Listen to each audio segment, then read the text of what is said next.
So I mounted my 32-gallon fuel cell in between the frame rails towards the back of the truck here. The more I got to thinking about it, the less I liked where I had it. I'm going to move it back about 4 more inches just in case. Whenever your springs compress, your axle actually slides back a little bit too. And I'm not so sure where I have the fuel cell mounted that I left enough room for a full swing or articulation or anything like that. So like I said, I'm going to move it back about, actually it's 5 inches I'm going to move it back. I'll have to relocate my fuel filter from where I had it to the back side of a cross member instead of the front side of the cross member, which is no big deal, but it's just something to think about. Fuel cell is under here.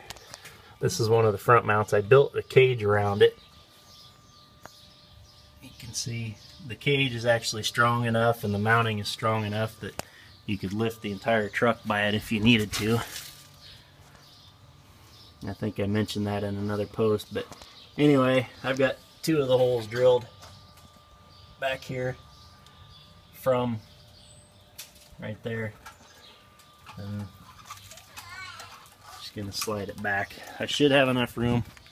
Here's my gas filler. It's a marine gas filler, and then the vent from the fuel cell comes up, curls around here, and then I actually made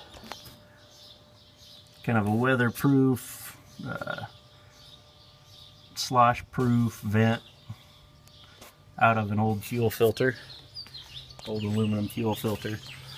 Then under here, you can see where the fuel fill neck comes down, penetrates the bed right here, and then goes back into the fill hose. And then I tigged an elbow to the top of the fuel cell cap.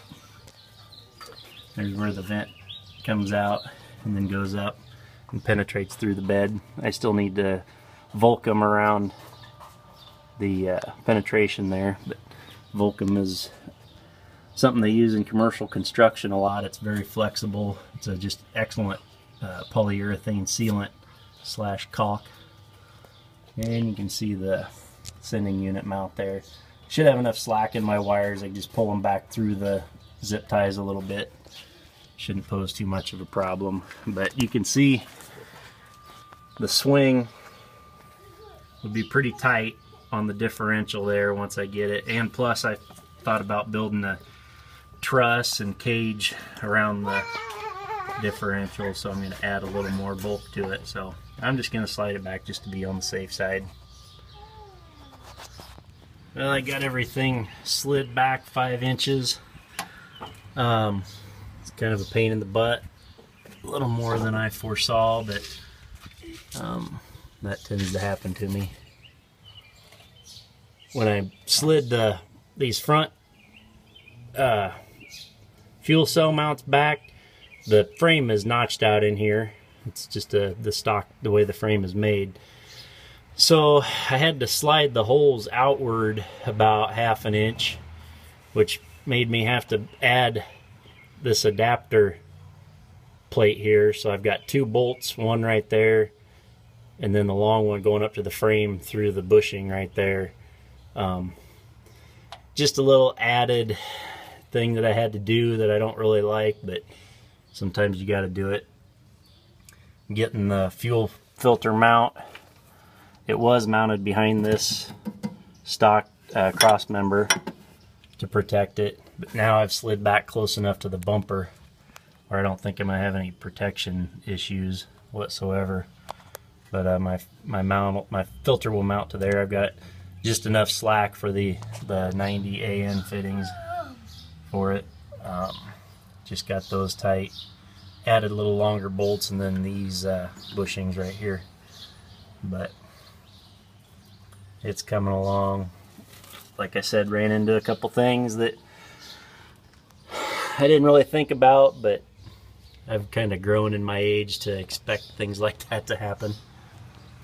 It should work out. I've got a lot more clearance up front for the differential, for the axle to arc backwards as it articulates, I'll be happy with that.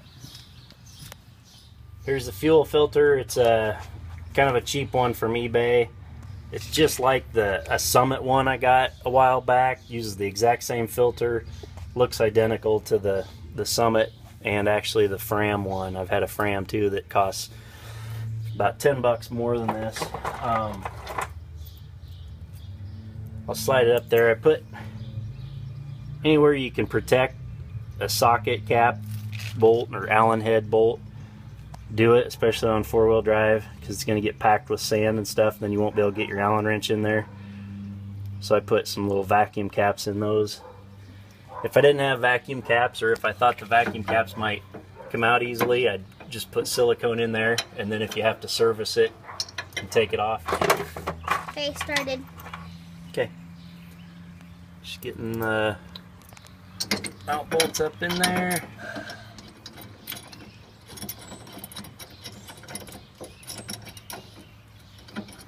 Just get them finger tight.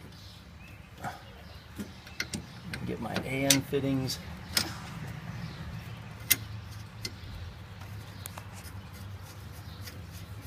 On there and snugged up. Yeah, I have to pull some slack out of that one. Go ahead and get these tight, and then I'll move back up front and snug that up. Went up in front of the fuel cell and got a little slack from the fuel line that goes up to the front of the truck. And I'm just going to get these snug. Show me your elbow, Dad.